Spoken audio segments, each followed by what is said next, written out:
শান্ত, তোর কাছে ভাষা আন্দোলন নিয়ে কোনো বই আছে কি?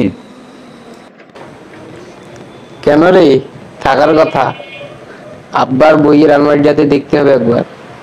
কেন, তুই তো ইন্টারনেটে সাহায্য নিতে পারিস। অনেক তথ্য পাওয়া যাবে, কিন্তু আমি একটু ধারাবাহিকভাবে পড়তে চাই। ভাষা আন্দোলনের ইতিহাস আমরা কেউই তেমন জানি না। আরে বন্ধু, এজন্যই তো আমি বই পড়ে জানতে চাচ্ছি। সেদিন আলতাফ ভাইয়ের কাছে শুনলাম ভাষা আন্দোলন 1948 সাল থেকেই শুরু হয়ে গিয়েছিল। আমিও পত্রিকায় পড়েছি রে বন্ধু। হ্যাঁ রে বন্ধু, ফেব্রুয়ারি মাসের দৈনিক পত্রিকাগুলোতে অনেক তথ্য থাকে।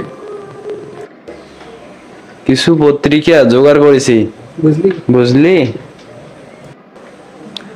আমাদের বাড়িতেও কিছু থাকার কথা, আজকেই খুঁজে বের করতে হবে। একটু সেলিম স্যারের কাছেও যেতে হবে। শুনলাম স্যার এসব বিষয়ে খোঁজ খবর রাখেন। বিকেলে চল, অনেকদিন স্যারের সাথে আমারও দেখা হয়নি।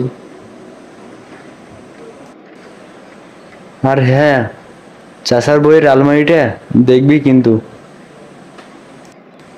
চিন্তা করিস না, আমার মনে থাকবে।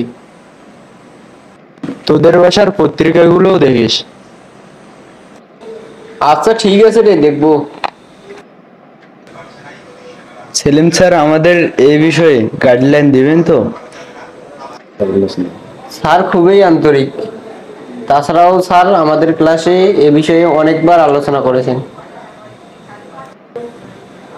ওই ভরসাতেই স্যারের কাছে যাওয়া। আচ্ছা, বিকেলে দেখা হচ্ছে।